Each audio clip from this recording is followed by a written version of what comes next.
I'm honored to welcome our reunion keynote speaker, Jay Tuck, class of '68, whose address tonight is Artificial Intelligence, Humanity's Most Serious Challenge. Jay Tuck is a true Renaissance man, and we're so fortunate to have him here for this reunion. Jay is a journalist, a television producer based in Hamburg, Germany, an author, a consultant, and a marathoner, which comes in very handy crossing the Atlantic. He is also a U.S. defense expert and a specialist in artificial intelligence.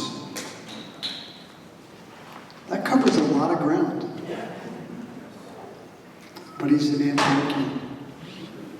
Jay was born in Brooklyn, New York, the son of a newspaper journalist, J. Nelson Tuck. As a recognized conscientious objector during the Vietnam War, he traveled to Germany, where he served his 2-year civilian service in Hamburg. He was one of many Antioch alumni who found their voices through their work at YSO, that great radio station that was born here at Antioch. And that radio station continues today, and we continue our close relationship with that station. You may have questions, more on that tomorrow. I've heard that Jay, while at Antioch, was involved with a children's program at YSO that involved creating and using different voices for animal caricatures. Some of us have the voice thing going on anyway.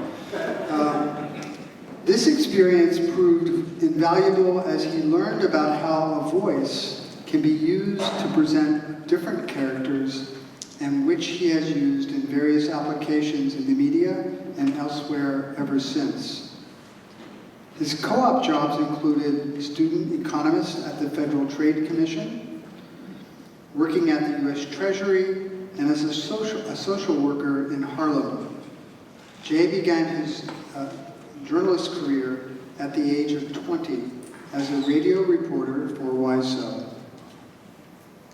Jay hit the ground running after Antioch, landing at CBS, then followed that with his 35-year employment with the ARD German television, where he worked as an investigative reporter, war correspondent in Iraq, and executive producer of the daily network news magazine, ARD Tagesthemen. Did I say it right? Tagesthemen. I'll be graded later for that. In 2001, Jay founded Airtime Dubai Limited, an international media company based in the United Arab Emirates, where he produces Arabic language programming for 40 million viewers. As a commercial voice talent, Jay can be heard on international commercials and cinema trailers. He has an accomplished overview of global media and politics, and has advised international corporations as well as investment bankers. Sorry.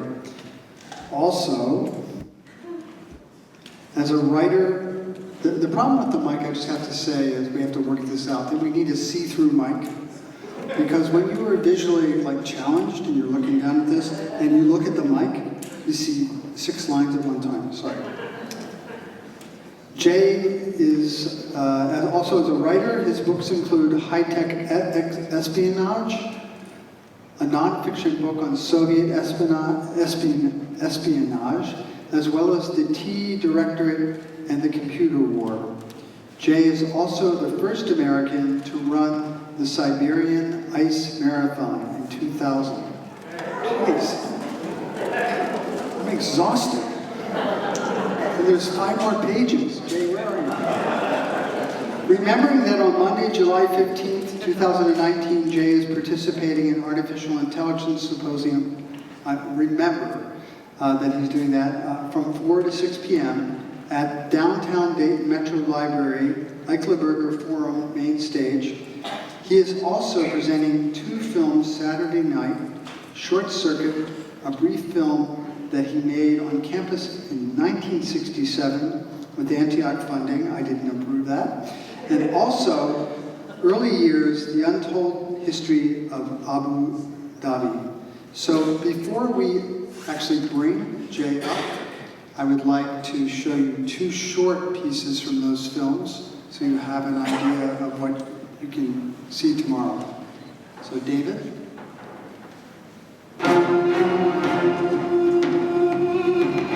Futuristic Abu Dhabi. Its people among the wealthiest in the world. But the elders have not forgotten the early years. Before the oil king. This is the untold story of Abu Dhabi's early years. The story of a nation catapulted from the world's poorest to the world's wealthiest. A story told in exclusive interviews. The Minister of Culture, the oil engineer, the businessman, suffering unforgotten. Days of treacherous travel, when women walked miles for water, and men risked their lives gathering pearls for society ladies in faraway lands, remembered by one of the last living pearl divers, by the desert dweller, the camel breeder.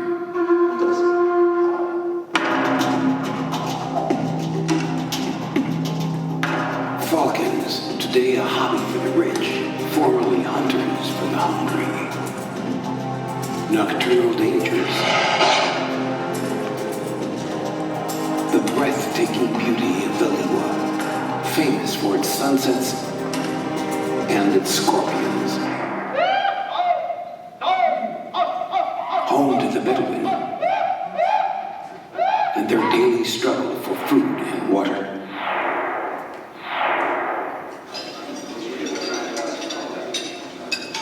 Filmed in the palaces of the sheikhs, who still serve their guests with their hands in the timeless tradition of the Bedouins. Their childhood in simple villages unforgotten. In a land without streets or schools, where medical care was unknown. The early years, a tale of tradition and heritage. An unforgettable documentary of leadership and hardship. Authentic accounts in rare interviews with never seen before historical footage. The early years, an exceptional film.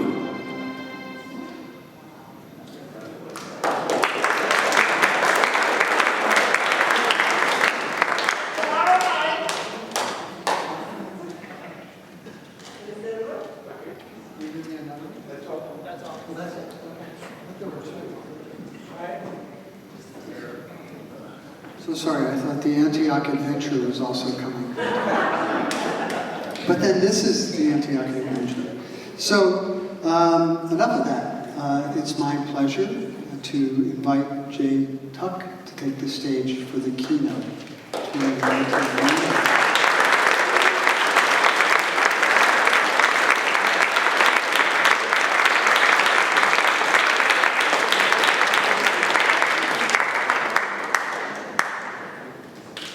I've had a couple of the happiest days of this year here in Yellow Springs, back where I went to school. And this is, I owe Antioch so much in my life. I chose it over Columbia University and a very generous scholarship there, to the dismay of my dad. But it was a very wise decision, and I love this place and all the wonderful people I've met here. It's been fun just walking around the parking lots and seeing all the license plates.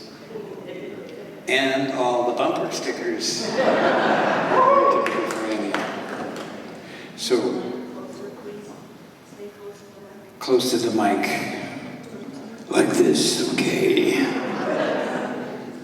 I wrote my book in German and I still haven't found a publisher in English, unfortunately. It's a bestseller in Europe. It's called The Evolution Without Us, the idea being artificial intelligence will outlive humanity, which I think is a very, very real and genuine possibility.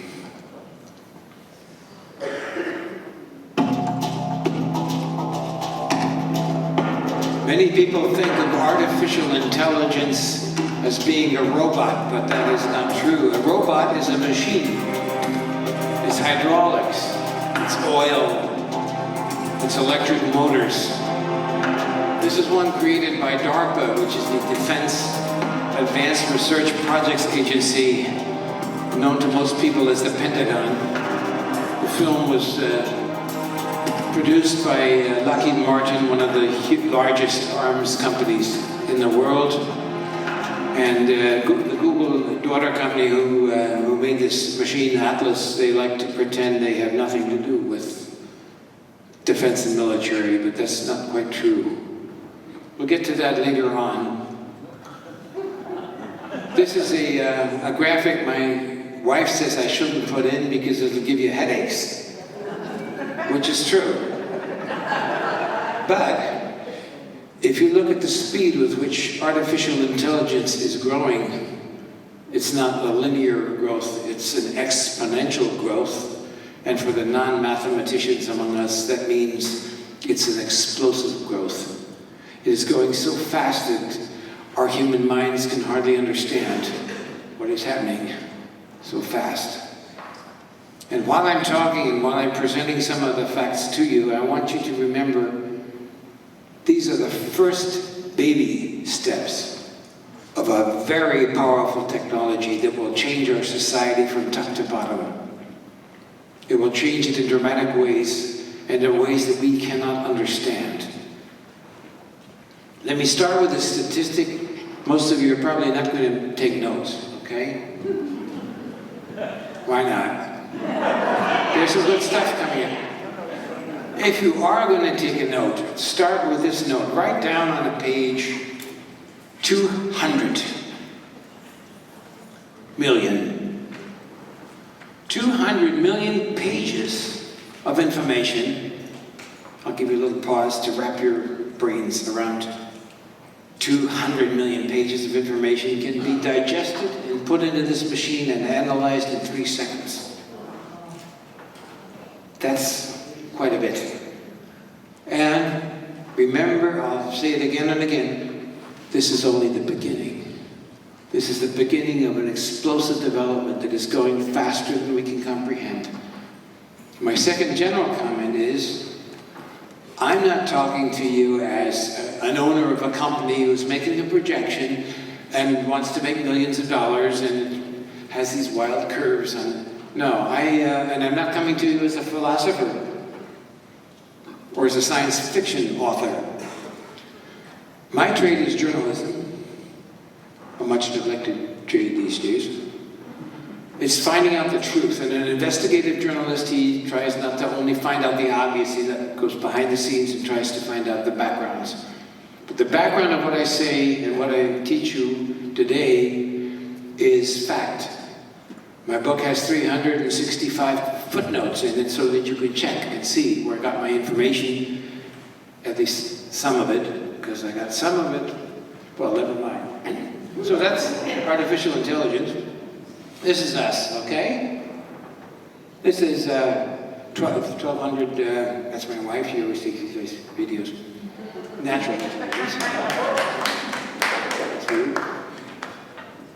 1200 grams, 36 billion neurons. It sounds like a lot, it's not really a lot. 20 watts of electrical power we have in our brains. So you take your 20 watts and you try to understand 200 million pages of information in 3 seconds as the beginning, as our baby step. Now, there have been some big innovations in human history before. Johannes Gutenberg invented the printing press.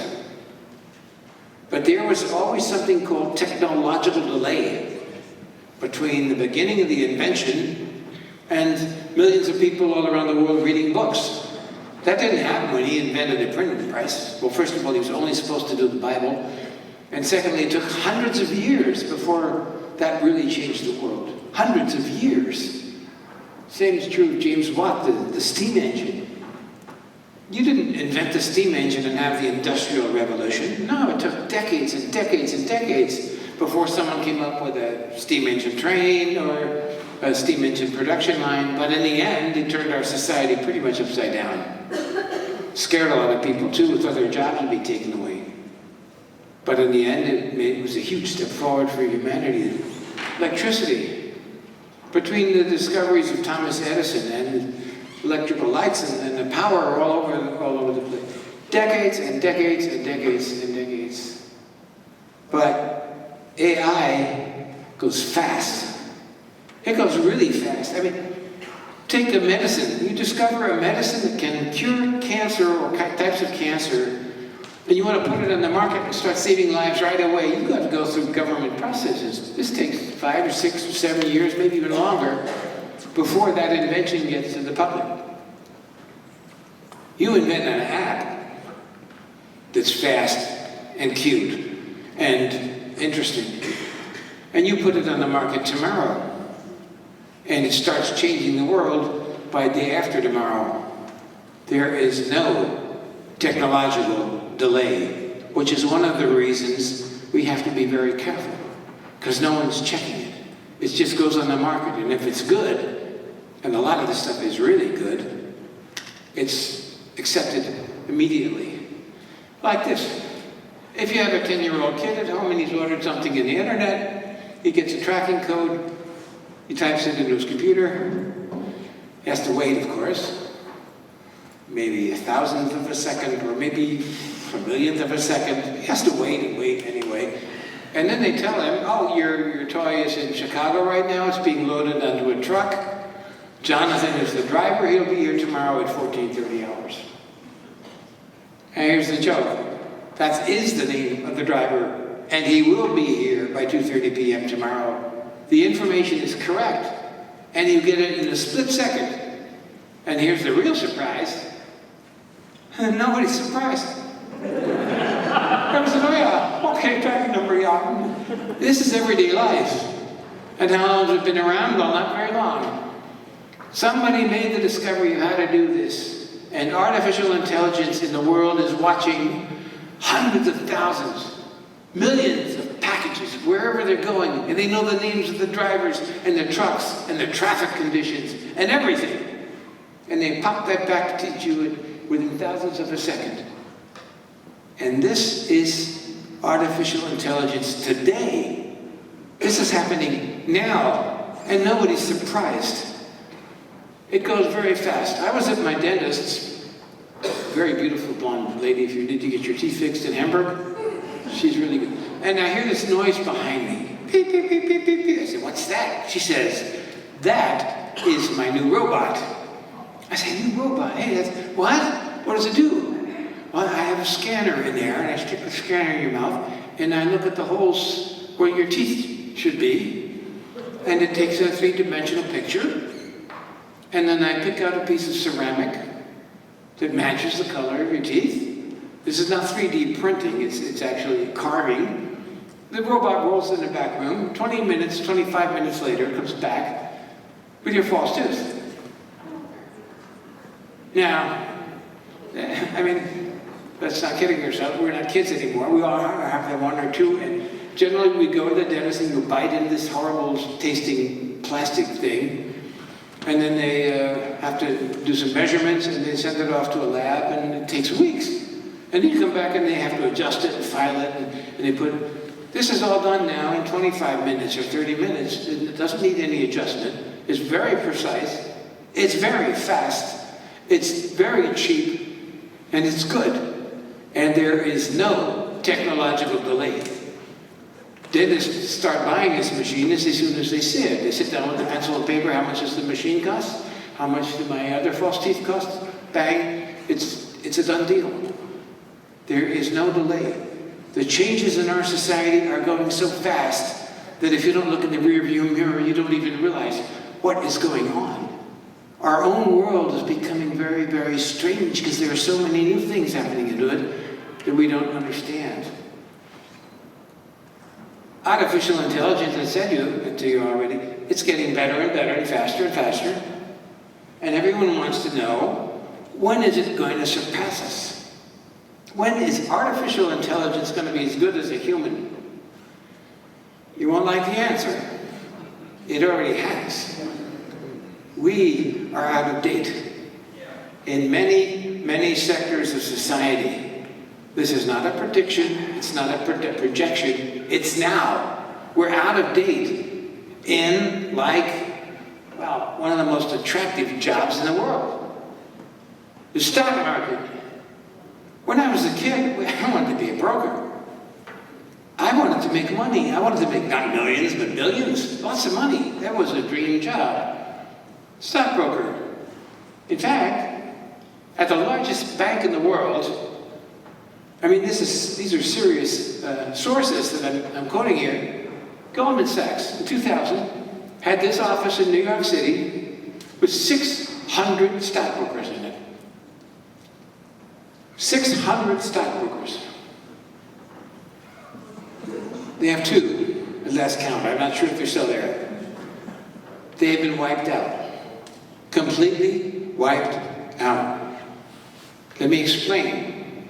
The stockbroker, you see them running around the floor, and they have 3 phones in each ear, and they're yelling here, and they're writing notes down and calling over their friends. They may have 5, 10, maybe 20 different sources about how stocks will react to weather conditions or to presidential, whatever the thing is. An artificial intelligence watches the world, not 3 phones here and 3 phones there and 6 other sources. It watches a million things, all at the same time, all in real time. Maybe you see a little breeze in Singapore, a little wind, and he does a climate prediction. This is going to turn into a typhoon, and it's going to hit northern Japan, and Sony is going to be in big trouble, and the stocks are going to crash. In Chile, they have a new head of the unions down there. He's going to strike. The price of copper is going to go through the roof. 2 examples, but they're watching the world. They're watching all of these things all at the same time. All of these hundreds of thousands of information every second coming into the artificial intelligence. Now, in the beginning, they weren't too good. And maybe you've read about the crashes they caused, about 5 or 6 or 10 years ago. But they get better every month. They get better every week, every day, every hour, every minute, every second. It's learning, learning, learning. Because we used to write programs. A software, was a human product. Programmer, also a high job, sat down at a keyboard and typed in the code. And the result was this program. This is not so with artificial intelligence. Artificial intelligence is written by itself. It writes itself. It writes its own code. And it's called training and not programming. You put in huge amounts of data, it sorts through them, it looks for patterns, and it makes its own updates. Now, I've been to many, many companies. Some of them public and open, others very, very closed and secretive. And I've talked to many, many people in the business, and they all say when it does its own updates, when it gets to update number 5 or 6 or 7, they cannot figure out what it has done. They can figure out how it's functioning, but they don't know, they can't reverse engineering and take it steps backward to where it came from. This is not my statement. This is a statement that I've heard from hundreds of people in the AI industry. You can't reverse it. It's autonomous. It writes itself. Now, we should be terrified, but at the same time, it does beautiful things for humanity. And every time I talk about it, and every time I think about it, I'm very schizophrenic. Because I'm scared to death. This is a very, very dangerous, probably the most dangerous thing we have ever had. And people like Elon Musk and many others, very intelligent people, the Einsteins of today, fear for the human existence. And on the other hand, it can save millions of lives and improve the quality of our lives. What could be more important than finances? Well, how about medicine? It saves our lives, medicine, if it's good. An MRT or a CT is analyzed in the old-fashioned world by radiologists, highly specialized, people who've gone to medical school and way beyond, and they've specialized in all their lives. They have studied how to analyze an MRT or a CT. Well, I went to the 3 best clinics in Germany, Marburg Clinic, Charité, and University Clinic in Essen. The head radiologists all unanimously said that AI can read these things better. AI can recognize a cancer tumor long before a human being can, because it goes into the bits and bytes of that picture and picks out details and makes predictions better than we do. Those are 2 examples of the best paid and best educated professions that we have that have been taken over by AI. Here's the scary part. Every day, we're giving up entire segments of our society, leading segments, top jobs, management jobs, political jobs. We're giving them up to AI. And I tell you this, I promise you, once these jobs are gone, for us humans, they're gone. You go to the stock market today, you watch Richard Quest on CNN. He's walking around an empty room.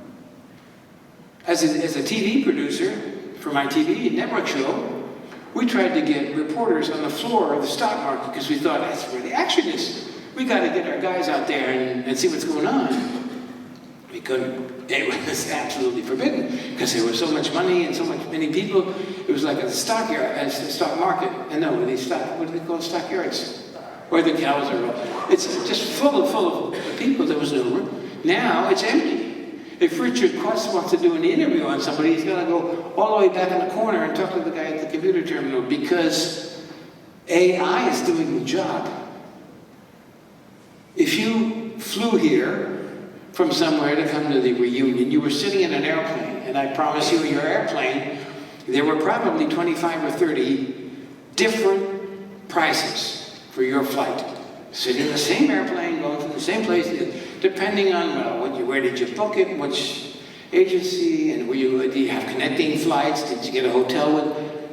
All these things are so complicated. If you know a guy who's on the board at an airline company, and he's responsible for ticket prices, ask him to explain how the prices come about. Because he doesn't know. And in general, he knows. He's a manager and he has, very good analysis, also from AI analysis. But he can't explain it. So complicated for his 20-watt brain. Human beings can't do that job anymore in a way that would compete with artificial intelligence. This is one sector after another. Whether you're building automobiles, whether you're teaching in schools, whatever you're doing, your life is changing very, very fast. You don't keep up, you're out. You're in trouble. Now, this is the best I could do for a picture of a billion pieces of information. It's not a billion, but it's confusing enough.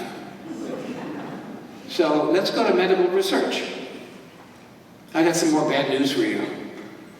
The big killers in our health, Alzheimer's, cancer, and heart disease, we don't know anything about these diseases.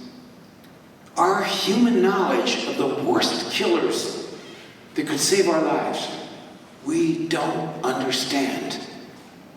Because everything we know has been taken from little, tiny, insignificant sample groups. 3,000 people at Cleveland Clinic, maybe 30,000 people at Harvard Medical School, Charité in England, It's all these little tiny groups.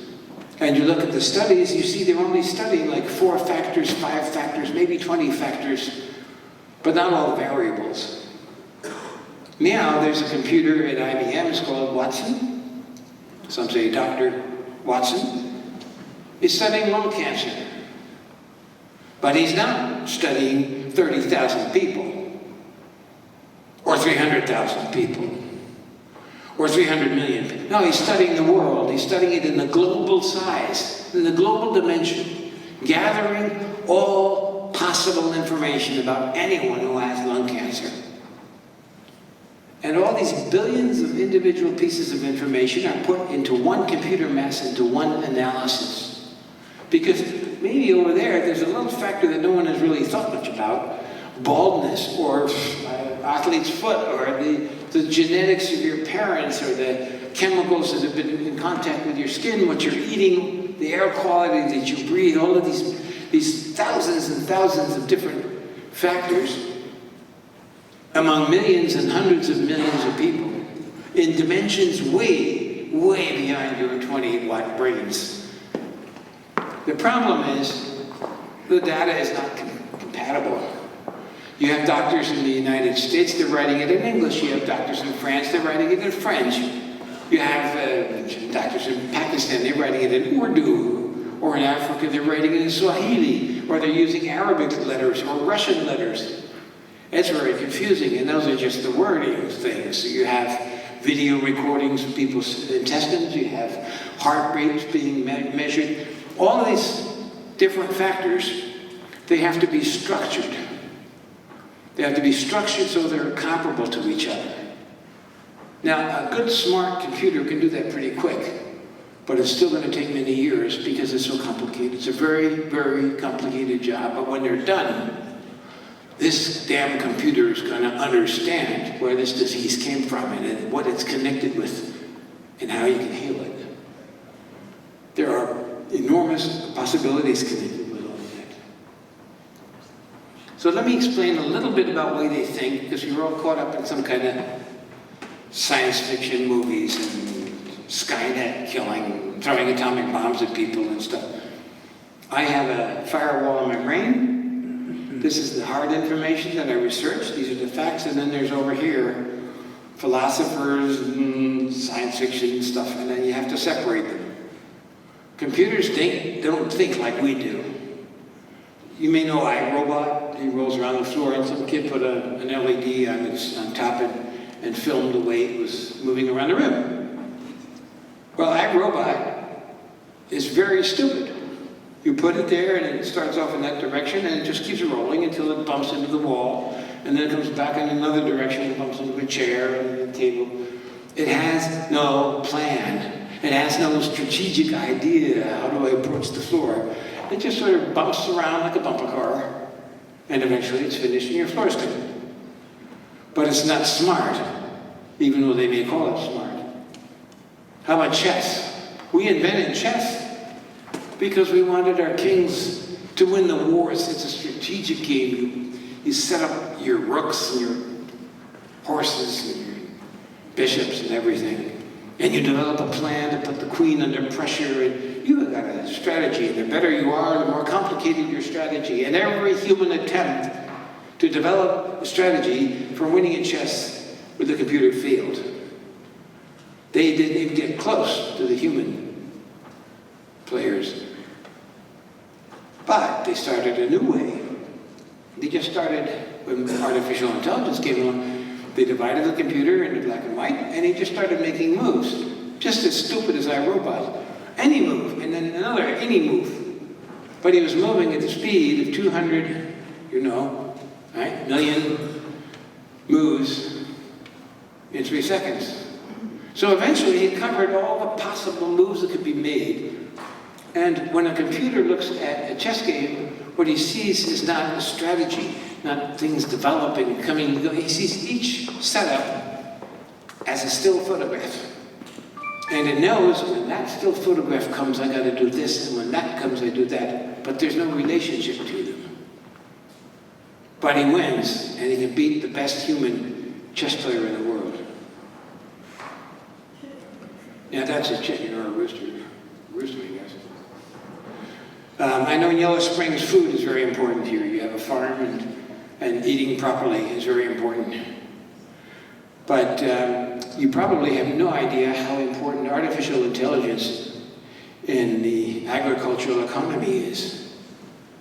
There are lots of people who have very limited vision. They're working at MIT or in San Francisco, Silicon Valley, and they think, these flyover states, the farmers, they don't really need high-speed stuff. Well, this is very, very wrong, because agriculture today is enormously important. For example, even in the supermarket you go today, this is in Europe, I assume it's here too, you have these stamps on your eggs. You have those here? No? Yeah, you should get them. Because then you can sort of tell which, where this egg was laid and who the parents were and that kind of thing. And people today want to know, where did my food come from? This steak that I had, who was Mama and who was Papa, and how long was he in, and was it as cold as it is in here?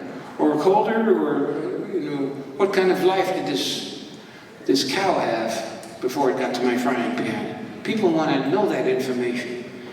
And I've done some serious consulting with people, with companies in the agricultural business. And one of them was just somewhere along the food chain, somewhere between laying an egg and frying the chicken in your pan.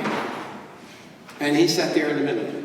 And his strategic objective was he wanted all the data, the big data, from that chicken, egg, to that thing. Because if he had that data, and we're talking about close to 1 million pieces of data for every egg, 1 million pieces of data. It's called big data, and there's a reason for that. If you control that information, then you know the best way to feed your chickens, you know the best way to drive from one place to another, you know the best way to detect disease, you know how long you can refrigerate it at your supermarket, all of these things. This is big, big, I almost use the F word, big business. We all hate, of course, the poisons people put on our food.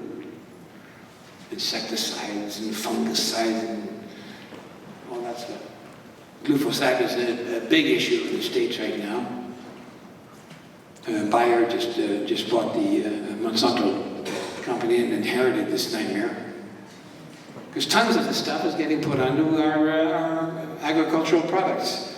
And according to a couple of court cases, it causes cancer, but scientifically it's not quite, the end of the discussion is not quite there yet. You don't need glyphosate. You don't need these chemicals. You can do without these chemicals if you use AI intelligently. It's a video. It should have started now. Go ahead. Let's go back one. There's a tractor. You know what a tractor is.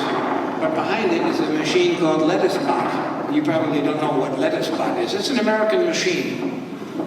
It takes care of 1 million lettuce plants in an hour. What does it do?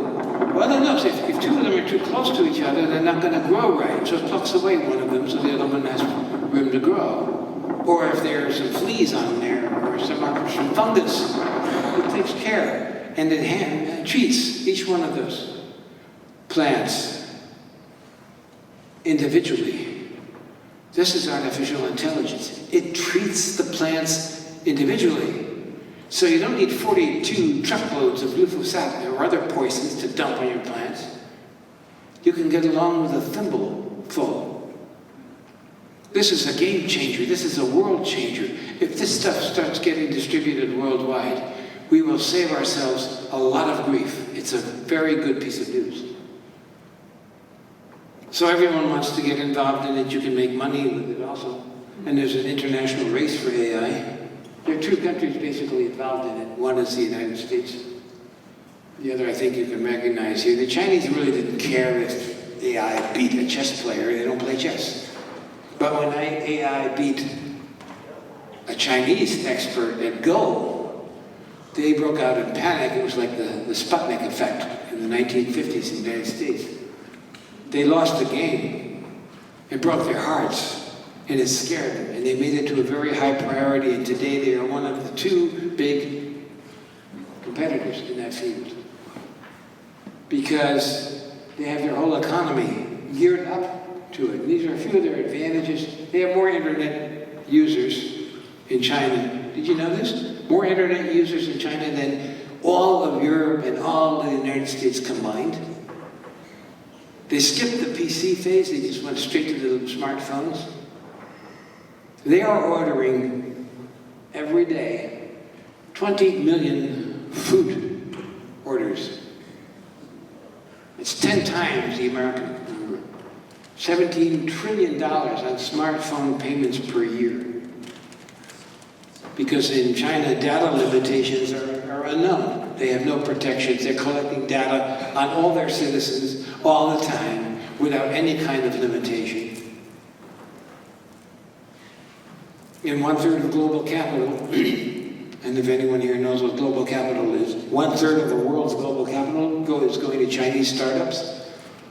That's a red emergency call for us. We used to have the age of expertise. In Germany, they love to say made in Germany, a magical phrase.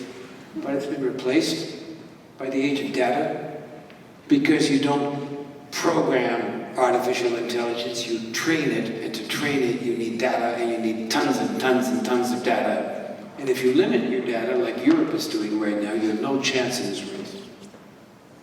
Only if you have more. You need big data and even bigger data. And this is a sum that one city in China is spending. My book is coming out of China, by the way, in 3 to 4 weeks. And I'm hoping to have a big trip around China to their high-tech centers to learn more. These are the big 9 companies. A lot of Chinese in there. Now, a lot of our high-tech companies are under pressure politically because they're nosing around in our private affairs. And most of you think of, oh, I know when I order a vacuum cleaner, then in my Facebook account they're always selling me these vacuum cleaner ads or a flight to Florida.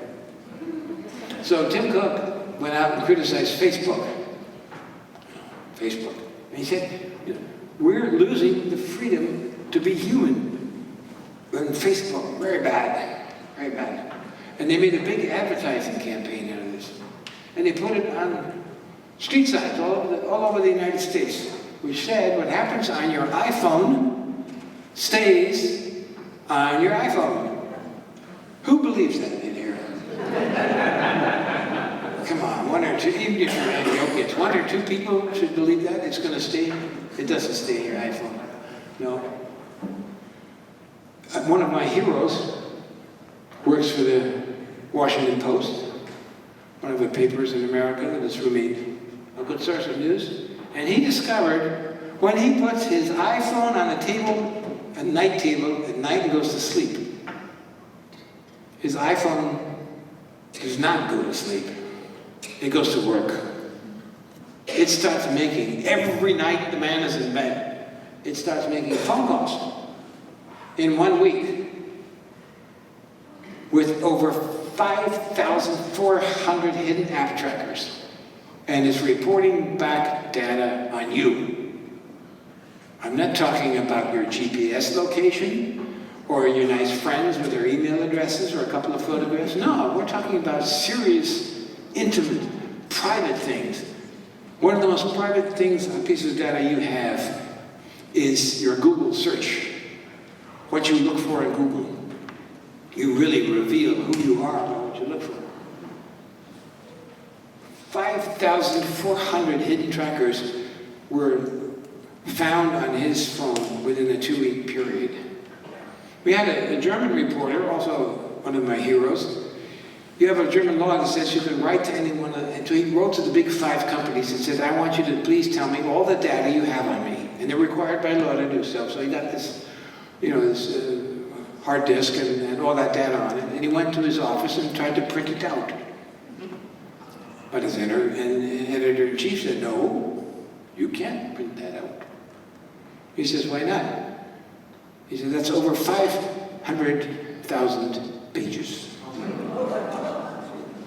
He had no idea when he started gathering it that these 5 companies were going to send him 500,000, 500,000 pages of information on him.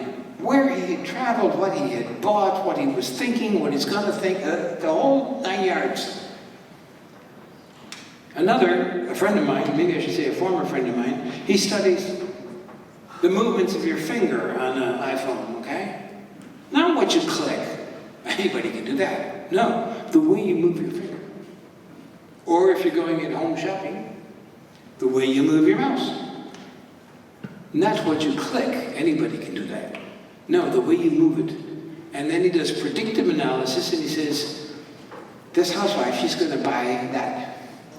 What happens? She buys it. Predictive analysis on the movement of the mouse or on the movement of your iPhone is 90%, 98%, 90 to 98% correct. They can tell you what you're going to do. So don't be afraid of the NSA. Be afraid of these people that are watching you all the time because they're interested in everything you do. Now, you all know you're being watched a little bit, okay? I say if you book a flight on an airplane, then they'll send you all these airplanes. And you all know about, facial recognition, of course. This is a very primitive program. It really doesn't show very much. And it's a very stupid program. And above all, you should know, facial recognition, as most people think of it, are these biometric photographs where they have the position of your eyes and your cheekbones and your mouth and everything, and they recognize you. That's child's play. The serious folks, they're in the intelligence agencies, and they don't want the pictures of you from up front. They want the pictures of you from up above, because that's where their cameras are. Their cameras are on the facades of buildings. They're in the subway, they're in a bus, or in a drone, or in a satellite, and they're looking down at you. And they figure out who you are. Not just by, it's hard to recognize a face from above, especially if you're wearing a baseball cap. But you combine that with things like gait recognition, how's the person walking, and other characteristics that can be very precise. This is one of the machines, for many years very secret. NSA machine, you put it on a Predator drone, This image was taken it looks down 17,500 feet and above recognizes and follows up to 200,000 people simultaneously from the sky. It's flying at heights of about 12,000 meters, so somewhere above the commercial airline flights. All the cars seen in this example, this is an NSA film, by the way. All cars and people seen have been recognized and cataloged. And they follow your movements, not just with one flight over, they follow that for months and months. And analyze where you're going, what you're buying, what you're doing. Facial recognition can also be used by farmers because it's hard to count your cows. Some people used to have these RFID chips in your ear, but that's invasive, causes infections. Facial recognition, seriously, is used as a very effective method of counts. Then Amazon wanted to get into the facial recognition business, so they had their own facial recognition system. And it was tested on a photograph comparing the criminal files with the United States Congress. And the people in the boxes, they were found in the criminal files and identified as criminals by the system, including George Washington. So it's a difficult system. It's not very precise. It doesn't generally work well. In fact, they just prohibited it 3 weeks ago in San Francisco. And that's a big movement. A lot of people want to prohibit the government from using facial recognition. But remember, we're in the first baby steps. It'll get better and better and better. I think maybe I'm running too long, and I think you've got lots of questions. So I think I'll shorten up right here. I could go on for another half hour, but why don't we turn it over to you and let you ask some questions and see where we go from there.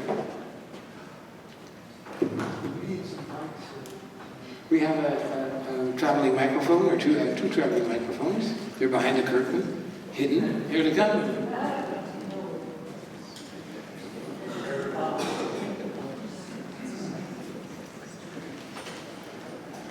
Okay, that's next. You come back here. So you go first, but you'll get to the second thing. Go ahead. AI is now being applied to robotics and is assisting greatly in the movement of machines of all sorts of different mobile structures and capabilities. Absolutely. And we're now at a point with, maybe not here today, but coming very soon, with machines that are attachable to ourselves. And there's this great chasm between where we are today and where we will be when we have that kind of, we collectively have that kind of capability of artificial intelligence supplemented machine capability combined with artificial intelligence enhancement of our brains. The clock rates today being about 1 million times faster than our brains work today. Huge sets of issues that begins to raise, from haves and have-nots to the risks of the machines teaching themselves to become independent of us. What do you see as some of those most significant issues that we're facing as a culture, as a society, in addressing these rapidly evolving capabilities? Okay, well, number one, the connection between AI, which is the machine or the muscle, and the AI and the brain, I mean, and the robotics or the muscles. There are lots of very intelligent machines around that are working like that. In fact, most people are concentrated by automated vehicles. They concentrate on cars and are waiting until the cars start roaming around the streets. The fact is that automated automobiles have been introduced long ago, and they're running in many parts of the world in small, isolated areas, like on university campuses or in industrial areas. And they will move from one factory to the other, and then out of the truck they will take, and a forklift will take out the packages and put them elsewhere. If you've ever seen an analysis of what Amazon does with their packaging, it's a classical example of the way that works. And we all profit from that as customers in the speed of that. But as we see with Amazon, it has many issues for the people who work there or who don't work there anymore. And there are going to be many, many moral issues associated with artificial intelligence. They're going to replace a lot of jobs. In Europe, I've heard estimates that we will have 3 million unemployed truck drivers in 5 years, because truck drivers are going to be one of the first to be substituted. Their highway routes are very predictable, and then they can put up a couple of sensors, and the trucks will maybe traveling in caravans of 20, 30 vehicles will all turn right. That's a much easier job than driving around a city street where you have kids and bicycles and old people and drunks and all of these other problems. So the introduction moments are very individualized, are very individual, and will go very fast in some areas and very slow in others, and present enormous moral problems for us. You got the microphone, good. Hi, I believe you said that Europe is falling behind on data collection, and I just wondered, is that because of their increased concerns about privacy? Yes. And it is. And what is your feeling about the potential, if any, of the government to regulate this collection on private individuals? Is it just not in the interest because it's so counter to... I've done a lot of traveling, and I'm a journalist, so I go talk to people wherever I go. And I've been to Washington, and I've been to Brussels, and I've been to Berlin, and talked to a lot of politicians also elsewhere who are involved or should be involved in this. The ignorance is terrifying. They have no clue about what the situation is today. And the decisions they make take terribly long. I mentioned the example with a medication that takes 6 to 8 years before it's introduced, and an app goes in 10 seconds, it's online, and nobody controls it or checks it. I think the limitations of our law system are extraordinarily large. There is very little that we can expect from them. In terms, my publisher asked me when I write the book, you've got to write something positive in here, Jay. You have to have a happy end.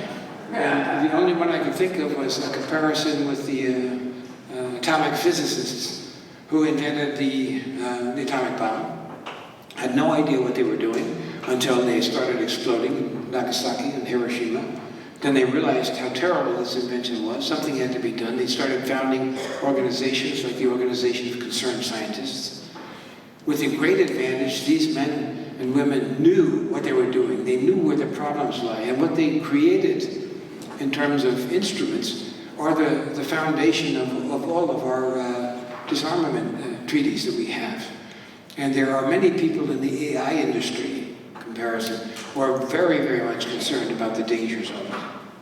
Just very briefly, in London, there was a startup company, and they had a very good AI system going. And of course, their dream is, called DeepMind, their dream is someone's going to knock on their door, hopefully a millionaire or a billionaire, and give us money. So Google knocks on the door and says, we would like to buy your company with a couple of $1 billion.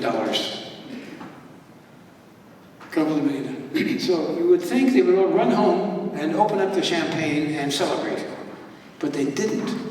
They told Google, we will only sell our company if you set up an ethics committee within Google that will watch, like a canary in a coal mine, will watch what's going on here in ethical principles. And they set up this committee, and it was never heard from again.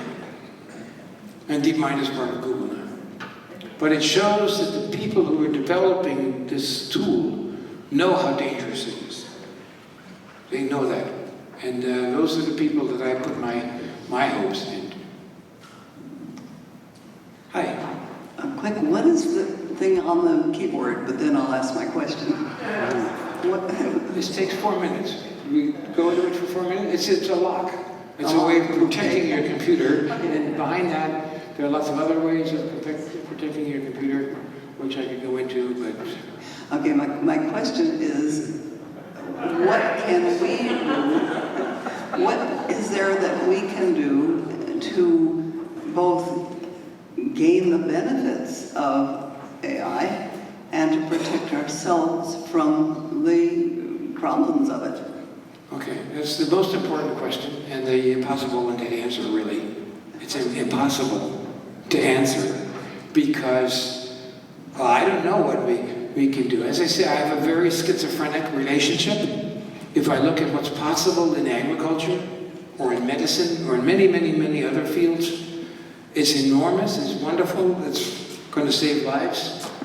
But on the other hand, if you look at what they're doing in weapons, they have drones now developed with the software installed in the drones that make the kill decision. They analyze the population below and have the capability of deciding enemy, friend, friend, enemy, and killing those people. This is one of the declared goals of the United States Defense Department. They have created these tools. They are ready to go. They are in drones under seas, they are in drones in the air, and in drones on land. Now, a human being must be in the decision loop. That's law. They cannot change that. But there's a lot of pressure because they say the machines can decide it better. And that's scary. Generally, what an individual can do is be informed. I'm a wake-up call. I hope people are listening. I hope people are learning. I hope people are going to go out and follow these issues. And it's your job to find the solutions.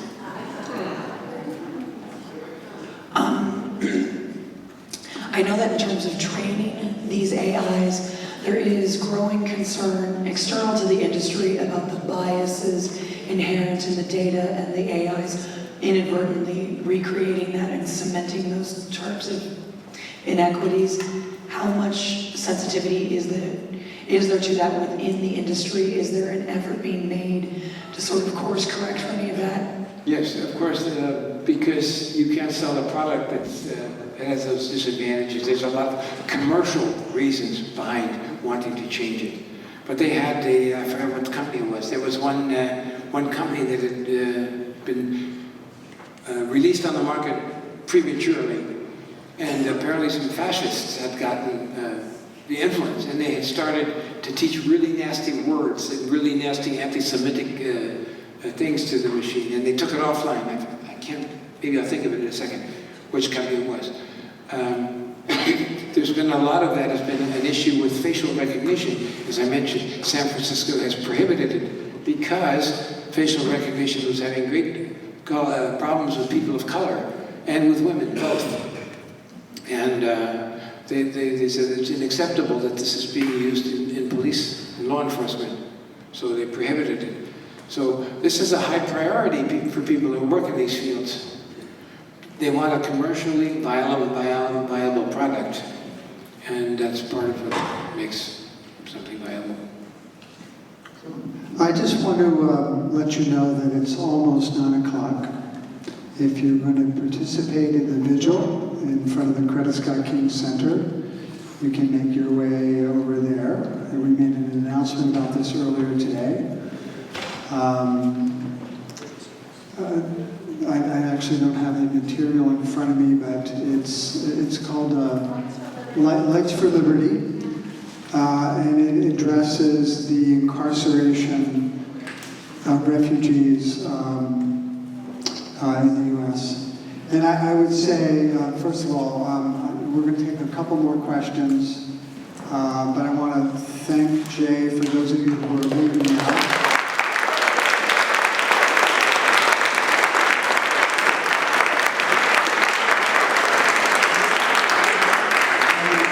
It's fine for others to sort of stay and make your way over when you may. I just wanted to emphasize that there is such a thing as highly human skills. We have to identify those, but I know one of them is the freedom to protest, the freedom to act, and this is a time-honored Antioch tradition. So, you have your microphone? Yeah. Thank you all. So you can please do stay if you have more questions. I know you do. And then come and light a candle. And we don't want to keep anyone from any protests here. So if you want to go to elsewhere, you're very welcome to. Thank you. The development of AI is at a fork in the road at this point. And what Jay has described tonight is really one fork. And that's what I would call black box AI, in which you cannot find out how it found its answer. There's another approach, which is called cognitive AI, in which the deductive path that the AI used to get its answer can be examined. You can have a critical dialogue between the AI and the human. That can take us a long way. And I think that's very hopeful. And I think that's the side of AI that needs to be developed. I have a question back here. What is the name of your book that's coming out? It's Chinese, the one that's coming out in 3 weeks. And believe it or not, I don't know the name yet. But even more exciting than knowing the Chinese name for the book is the Chinese name for me. Because they don't take Western names and put them on a book cover. They invent a Chinese name that sounds like your name. And there's a wide variety. I'm supposed to get the cover in the next 2 or 3 days. But it's not an English language book. I have the German book that's called Evolution Ohne uns, which means evolution without us. And are you a publisher? Yeah, I wanted to know, I've kind of not been following AI, but I've been following the elections and I've been following political interference and surveillance and Russian involvement and all that stuff.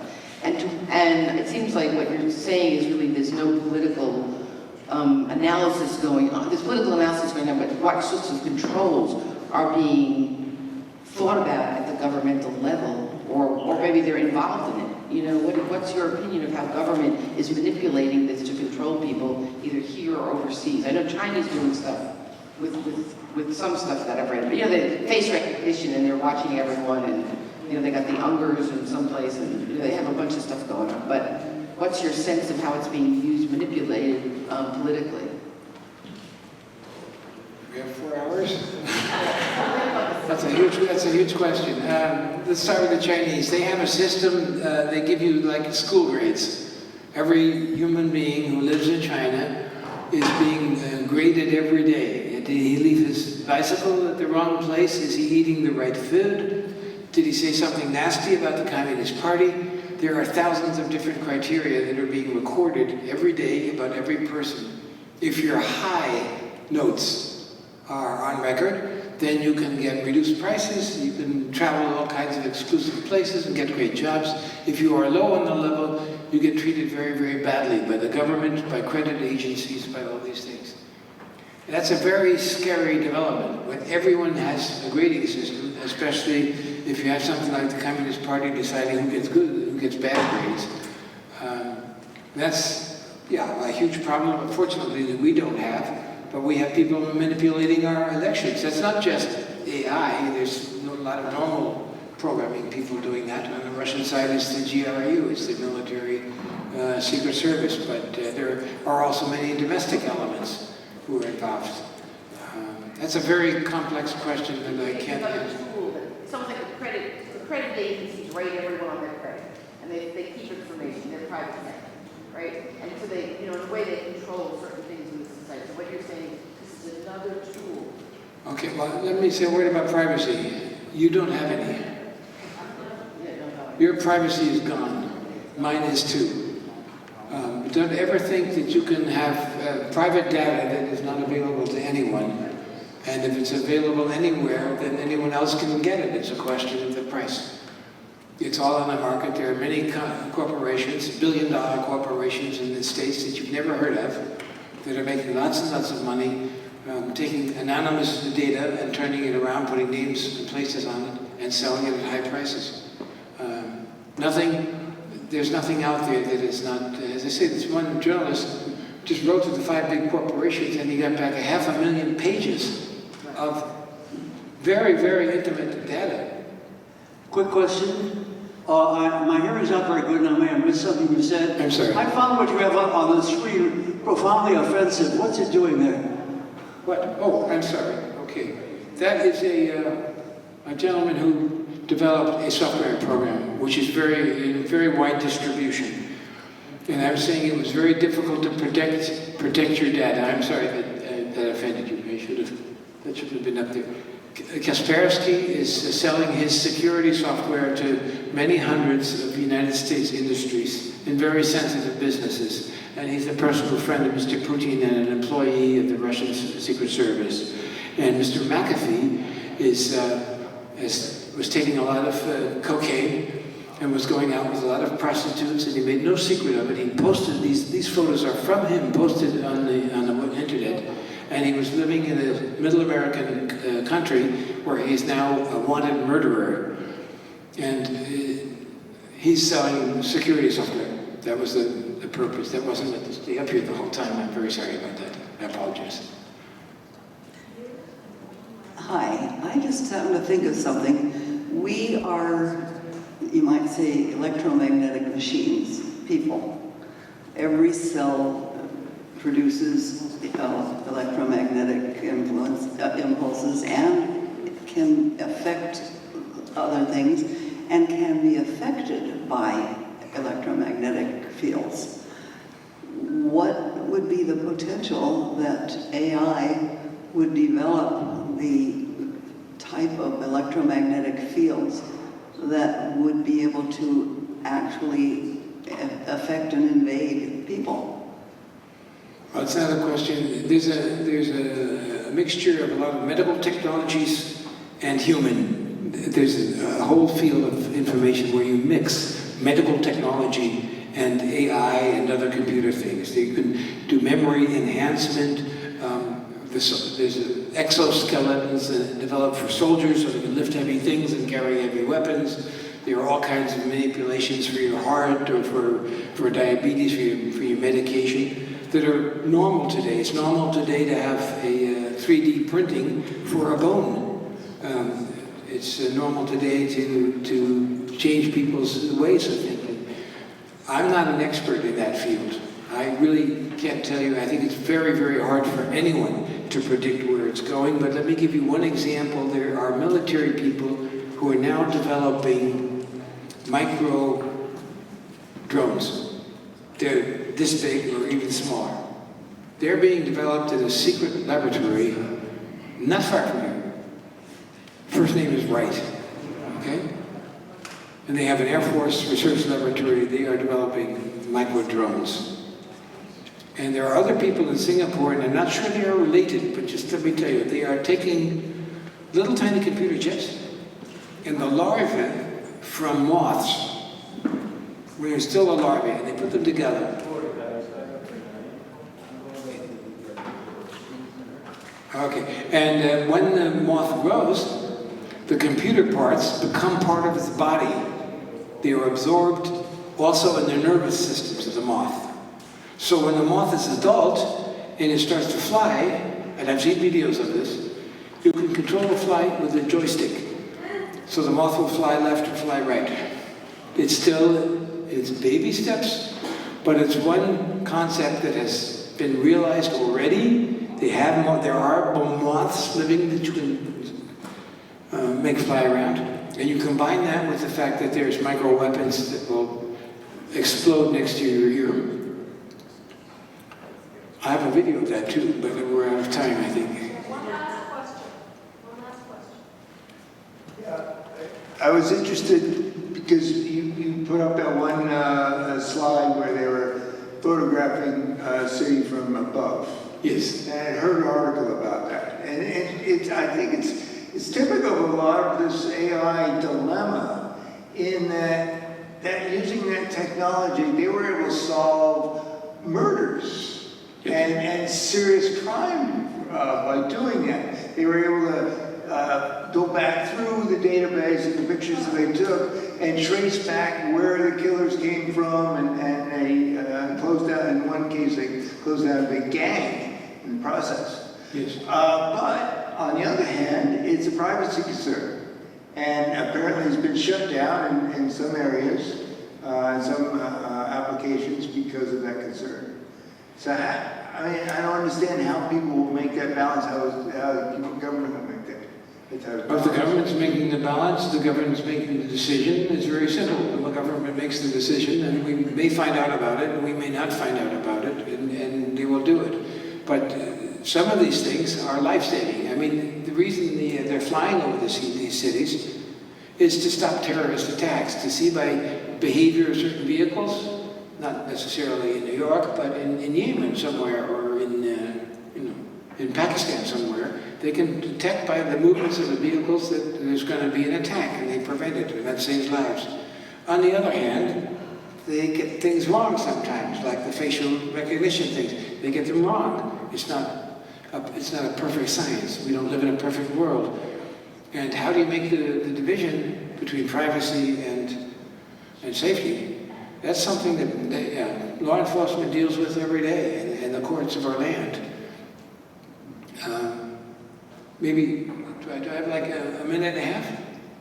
To wrap up, yes. Okay, I will be tight on my time. One of the heroes that I was going to introduce was a guy named Riley, who was a gangster in San Diego, and he was stopped by a cop. And they found a sock under the hood of the car, and there was a .38 pistol in it, a .30 revolver, a Smith & Wesson. And the cop said, well, give me your phone. So they have these machines that will take everything out of your phone in 42 seconds, all information. They downloaded it, they found pictures that identified him as a member of the Bloods killer gang. They found his GPS data, fitted a murder. They found the ballistics in the pistol, fitted a murder. He swapped his jewels for handcuffs and foot chains. They put him in jail. Gone. But he's a hero for people who like data protection. because he had a good lawyer. And the good lawyer took his case to the Supreme Court of the United States. And they decided, well, he was saying, this is not just a phone, this is my whole life. It's my entire private life. And they need a court order to look into my phone. And the police were saying, if we wait for a court order, they can erase that remotely. A friend of his outside can erase everything in his phone. Or there's geofencing, which says if you take the phone out of a certain area, it will destroy itself, self-destruct. So you had this dilemma, and the solution at the United States Supreme Court, and this is law in the entire country now, the cops have to carry a Snowden sock, but that's what they call it. It's a metal sock, and you put it, if you want to confiscate a phone, you put it in that thing, and you wait until the courts say, you can look at it now. We have a court order. That's law now, and that's thanks to Mr. Riley. I didn't have time to get through it. Jay, thank you so much.